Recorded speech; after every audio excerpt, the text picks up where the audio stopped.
Halo guys, apa kabar kalian semua? Semoga kalian sehat selalu ya, dan dalam lindungan Tuhan. Film yang akan saya review kali ini adalah film yang berjudul Lakshya yang dirilis pada tahun 2004. Walaupun film ini agak jadul, tapi sangat menginspiratif buat kita nonton loh. Dibintangi artis tampan yakni Hrithik Roshan sebagai Saran Sergio, serta pemain lawas yang tetap cantik yakni Preity Zinta sebagai Romila. Film ini menceritakan tentang seorang pemuda yang sangat pemalas dan dianggap orang lain sebagai sampah. Nasibnya sangat berbeda dengan saudaranya yang sukses dan memilih tinggal di Amerika. Ayahnya juga merupakan seorang pengusaha kaya raya. Dia ingin menjadi seorang tentara, tapi ayahnya menginginkan agar dia menjadi penerus perusahaannya, supaya gajinya lebih banyak. Pemuda itu tidak mau dan bertekad mendatangi sekolah tentara. Tapi setelah mengikuti tes fisik, dia malah kabur. Lalu bagaimana kelanjutannya? Yuk langsung saja ke alur ceritanya.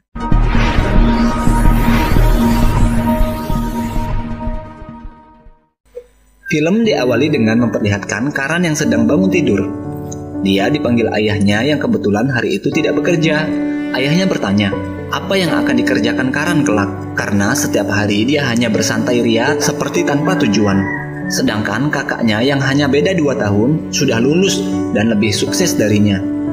Lalu Karan mendatangi temannya yang sudah mendapatkan pekerjaan. Dia tertarik dengan Ajay yang memutuskan bergabung menjadi tentara karena dia merasa negara membutuhkannya. Tentara juga harus disiplin, maka sebaiknya Karan mengikuti sekolah tentara agar dirinya menjadi disiplin juga. Karan lalu mendatangi pacarnya yang bernama Romila untuk curhat tentang tujuan hidupnya. Romila merupakan seorang aktivis mahasiswa dan reporter.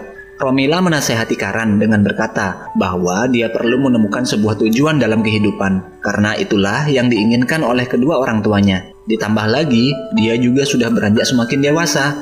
Keesokan harinya, Karan mengabari Romila kalau dia sudah mendaftar tes di Akademi Militer India. Tapi setelah pulang, ayah Karan marah besar setelah tahu kalau Karan mendaftar di Akademi Militer untuk menjadi tentara. Ayahnya tidak terima karena anaknya mengambil keputusan sendiri tanpa bertanya kepada orang tuanya terlebih dahulu. Ayah mengingatkan Karan dan melarangnya mengikuti ujian tentara. Dan ayahnya meminta agar Karan meneruskan perusahaan miliknya saja, karena itu jauh lebih sukses dibanding menjadi seorang tentara. Karan tetap membulatkan tekad untuk menjadi tentara. Dia tetap mengikuti tes akademi walaupun tanpa restu orang tuanya. Karan memang seorang pemalas dan tidak disiplin, tapi dia mempunyai watak yang cerdas juga, sehingga dia dapat memamerkan kelulusannya kepada Romila. Dia mengatakan kalau dirinya bisa menjawab semua pertanyaan itu dengan sempurna, sesuai dengan harapan masa depan yang sudah dia gambarkan. Singkat cerita, Karan yang sudah terpilih ke IMA alias Indian Military Academy, dari sanalah hidup Karan mulai berubah. Di akademi itu akan menjadikan siswanya berdedikasi dan penuh kedisiplinan. Pelatihan menjadi tentara tentu saja sangat berbanding terbalik dengan kebiasaan hidup Karan. Kebiasaan Karan bermalas-malasan masih dia bawa juga di sana, sehingga ia sering mendapat hukuman dari pelatih. Karena capek dan merasa kesal, mentalnya pun tidak kuat, sehingga sahabatnya di akademi menasehatinya agar Karan tidak patah semangat. Temannya mengatakan besok hari Karan tidak boleh membiarkan siapapun menghukumnya. Karan harus berubah menjadi lebih baik. Setelah mendapat nasihat dari temannya, Karan malah memutuskan untuk melarikan diri ke rumahnya.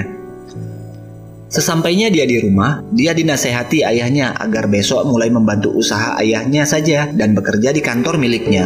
Tapi tetap saja Karan masih dibanding-bandingkan dengan kakaknya yang menurut ayahnya jauh lebih sukses dibandingkan Karan. Karan lantas menemui kekasihnya. Mengetahui Karan yang kabur dari akademi, Kamila sangat kecewa karena Karan membuat keputusan sendiri hanya untuk dikalahkan beberapa hari saja. Orang tuanya juga marah, padahal Karan mengatakan kalau itu adalah pilihan hidupnya. Akhirnya Romila memutuskan hubungan mereka berdua. Semenjak itu Karan menjadi semakin putus asa dan menangis. Karan akhirnya menyadari sesuatu dan membuat keputusan dengan kembali lagi ke IMI dan memperbaiki kebiasaan buruknya. Semua rintangan telah dilewati Karan. Karan telah berubah menjadi kader yang disiplin sebagaimana layaknya seorang prajurit. Dan pada akhirnya, sahlah Karan menjadi anggota Angkatan Darat India. Ibunya datang untuk menghadiri acara penutupan pendidikan dan sangat bangga kepadanya. tapi sayangnya ayahnya tidak mau hadir. Karan ditugaskan ke Batalion 3 Resimen Punjab yang dipimpin oleh Kolonel Sunil Damli. Batalion tersebut ditempatkan di Kargil, Jammu, dan Kashmir.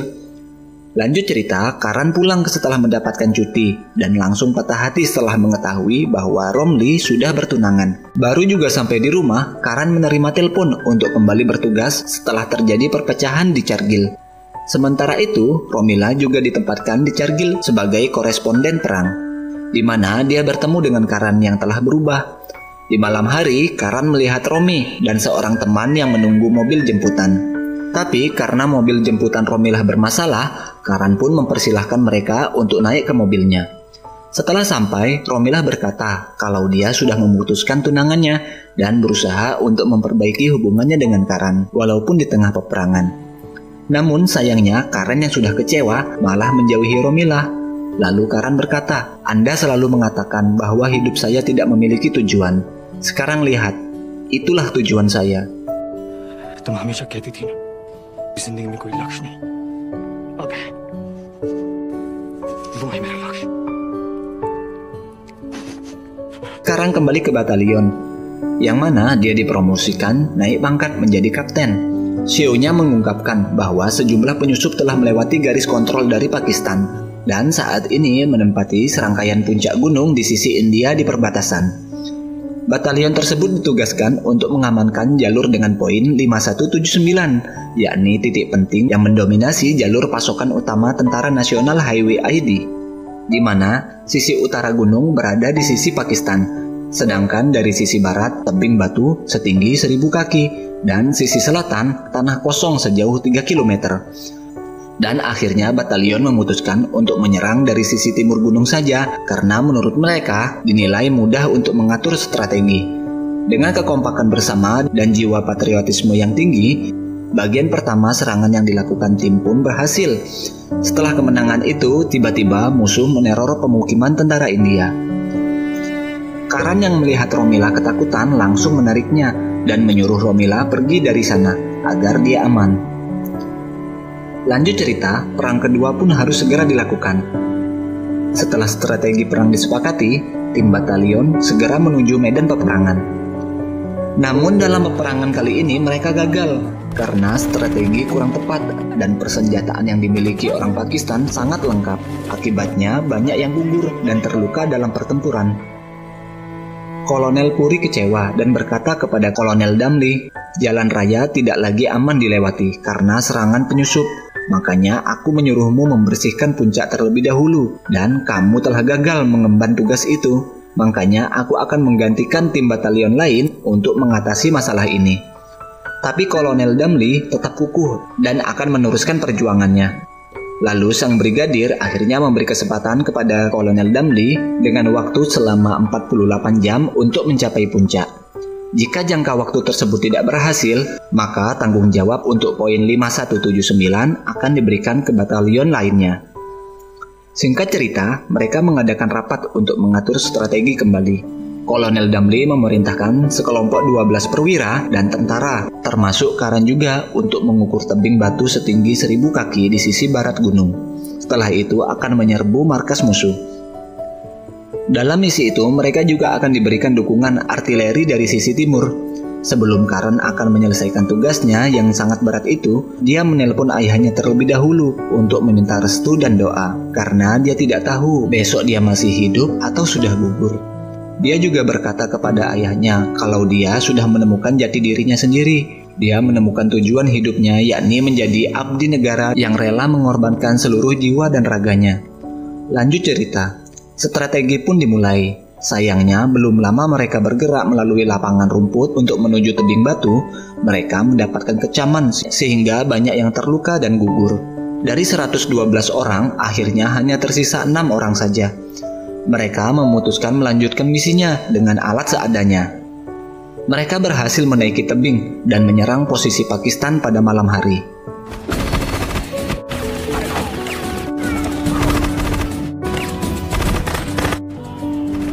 Singkat cerita, serangan mereka berhasil meskipun mereka hanya 6 orang saja. Keesokan harinya, Karan dengan tertatih-tatih menuju puncak. di mana dia akan menancapkan bendera India dan memberi isyarat kepada Kolonel Damli bahwa mereka telah berhasil mencapai puncaknya. Mengetahui itu, Kolonel Damli sangat bangga kepada Karan karena misi mereka berhasil dalam waktu yang tersisa hanya 2 menit saja.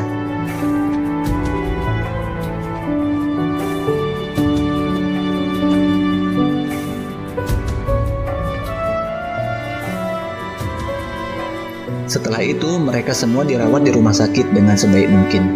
Sehingga film ini pun berakhir dengan Karan yang meninggalkan rumah sakit setelah menerima perawatan militernya dan bersatu kembali dengan kedua orang tuanya. Ayah Karan akhirnya bangga karena anaknya telah memiliki tujuan hidup dan berguna bagi negaranya.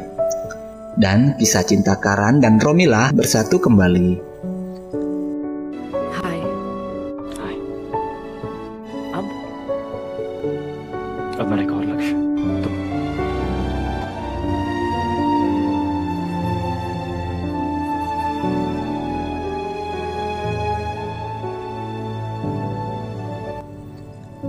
Terima kasih buat kalian yang sudah support channel ini. Jangan lupa tinggalkan like dan saran kalian di kolom komentar. Dan sampai jumpa di alur cerita berikutnya. Terima kasih.